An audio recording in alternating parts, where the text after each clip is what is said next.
안녕하세요. 먼저 인사 고개 숙이시죠. 고개 숙이면 안 되고. 잠시만. 잠깐 끊어도 될까요? 잠깐 이게 되는 거야 이걸로? 뭐라고 했는지 기억이 안 나요. 잠깐.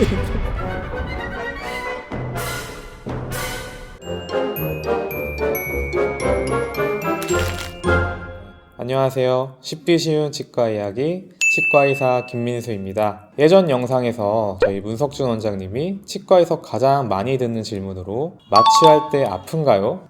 이 영상에 대해서 이제 찍어 주셨는데요. 저는 오늘 그럼 두 번째로 많이 듣는 질문, 사랑니 꼭 빼야 되나요? 이 주제를 가지고 제가 설명 한번 해보려고 해요. 치과에 이제 오시는 많은 분들이 보면은 구강 관리를 잘 하셔가지고 충치도 하나도 없고 깨끗하신 분들도 있고 관리가 잘 안 돼서 충치도 많고 치료할 게 많으신 분들도 있는데요. 그런 것과 무관하게 관리를 잘 하시는 분들도 사랑니는 이제 빼야 되는 경우가 상당히 많아요. 그래서 제가 환자분은 사랑니가 여기 몇 개가 있으시고 빼야 될 것 같습니다, 이렇게 설명을 드리면 꼭 되묻는 분들이 많으세요. 이 사랑니 꼭 빼야 되나요? 그래서 제가 오늘은 영상에서 어떤 경우에는 사랑니를 빼야 되는지, 또 어떤 경우에는 안 빼도 되는지, 이것에 대해서 좀 쉽게 설명을 드려보려고 합니다. 사랑니 같은 경우는 사람마다 뭐 2개 있는 분들도 있고 3개 있는 분들도 있고 하나도 없는 분들도 있고 되게 다양해요. 그리고 위치도 제각각인데, 첫 번째로는 되게 단순해요. 사랑니가 아플 때, 그냥 아프면 대부분 빼게 돼요. 아픈 이유는 되게 여러 가지가 있어요. 그냥 아무런 이유도 없이 아픈 경우도 있는데, 20대 초반에 사랑니가 올라올 때 이가 맹출되면서 통증이 느껴지실 수 있고요. 네. 맹출이라고 하는 것은 치아가 잇몸을 뚫고 올라오는 걸 맹출이라고 합니다. 네. 두 번째로 아픈 경우는 사랑니가 썩었을 때도 이제 사랑니를 빼게 되고요. 세 번째로는 잇몸이 부어서 아픈 경우가 있어요. 보통 음식물이 많이 껴가지고 잇몸이 붓게 되는데, 그런 경우에도 보통은 사랑니를 빼게 됩니다. 그래서 잇몸이 부은 경우에는 아팠다가 안 아팠다가 이게 반복이 되시고 빈도수가 점점 자주 아프게 되고, 그러다가 치과에 오시면 보통 막 붓거나 고름이 좀 차 있거나 그런 경우 상태로 오시게 되는데, 그런 경우에도 발치가 필요하실 것 같아요. 마지막으로 사랑니는 괜찮은데 사랑니 때문에 음식물이 껴가지고 그 앞에 어금니가 썩은 경우가 있어요. 이제 그런 경우에는 보통 엑스레이 사진을 찍어가지고 확인을 하게 되고, 그걸 보면은 그 앞에 어금니 충치 치료만 하는 게 아니라 원인이 되는 사랑니 발치가 꼭 필요하게 됩니다. 그런데 이제 치과에 가면은 어떤 치과는 그래서 사랑니를 빼야 됩니다, 이렇게 말하시는 데도 있고, 어떤 치과는 이건 안 빼도 됩니다, 이렇게 말하는 치과도 있어요. 왜 그런 걸까요? 왜 치과 의사마다 말이 다를까요? 그 이유는 이제 예측하는 과정에서 치과 의사의 어떤 주관적인 판단이나 아니면 환자분들의 어떤 구강 건강 관리 상태, 이런 습관들까지 중요한 요소가 되기 때문에 이제 마지막에 결론이 달라지게 됩니다. 사실 우리가 뭐 내과에 가서 피 검사를 한다거나 다 수치로 나오지만, 치과는 사실 어떤 수치로 객관화된 지표가 없어요. 그래가지고 치과마다 조금씩 판단이 달라질 수 있는데요. 그러면은 구체적으로 어떤 게 예측이 달라지기 때문에 이를 빼야 된다, 안 빼야 된다, 이게 달라지는지 조금 더 자세하게 설명을 드려볼게요.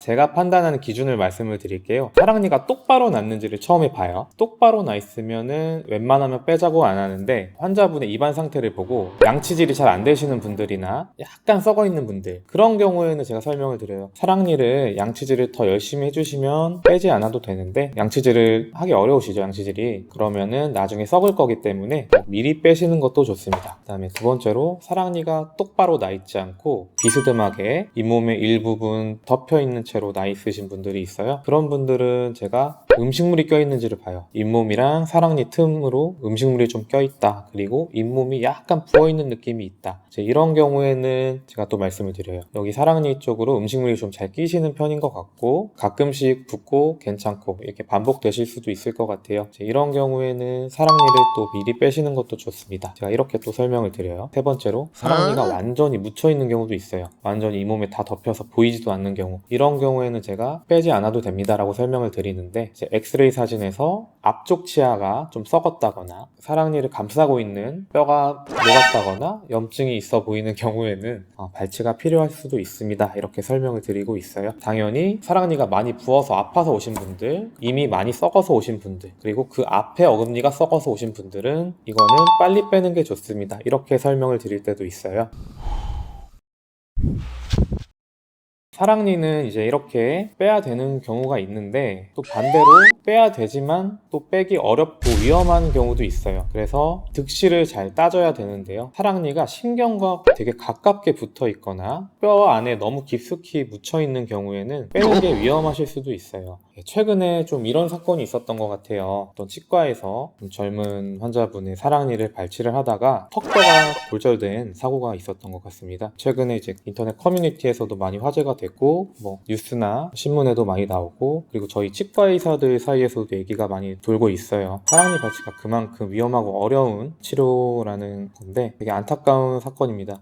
어떻게 하면 사랑니를 빼다가 뼈가 골절이 될 수 있는지, 이제 사랑니를 빼는 과정에 대해서 사실 많이들 알고 계실 것 같아요. 남녀노소 구강 관리를 잘 하시는 분들이라도 사랑니는 또 빼야 되는 경우가 많기 때문에 그리고 어릴 때부터 막 사랑니 이런 얘기를 많이 들어서 막 인터넷도 찾아보고 그러다 보면은 사랑니 발치하는 과정에 대해서 그림이나 움짤 그런 것들이 많이 있는데, 그런 것들을 보시다 보면은 처음에는 잇몸을 잘라서 잇몸을 벌려줘야 돼요. 그리고 잇몸을 벌리면 사랑니 머리 일부분과 잇몸뼈가 보여요. 보통은 잇몸뼈가 많이 있으면 잇몸뼈도 많이 갈아줘야 됩니다. 근데 이 과정이 되게 중요한데요. 잇몸뼈를 충분히 갈아내지 않고 그냥 사랑니를 그냥 들어 올리면 철로 된 기구를 가지고 뼈랑 사랑니 사이에 넣고 들어 올려요. 지렛대 원리로. 이렇게 하는데 얘가 쑥 나오면 좋지만 만약에 얘가 올라와야 되는데 이 위에도 뼈가 가로막고 있다고 쳐봐요. 그러면 얘는 이 위에 있는 뼈 때문에 못 나오겠죠. 그래서 계속 근데 힘을 세게 주면은 둘 중에 하나예요. 이쪽 뼈가 부러지거나 사랑니가 부러지거나, 근데 그것도 아니면 치아나 뼈는 안 부러지고 그 쇠가 부러지는 경우도 있어요.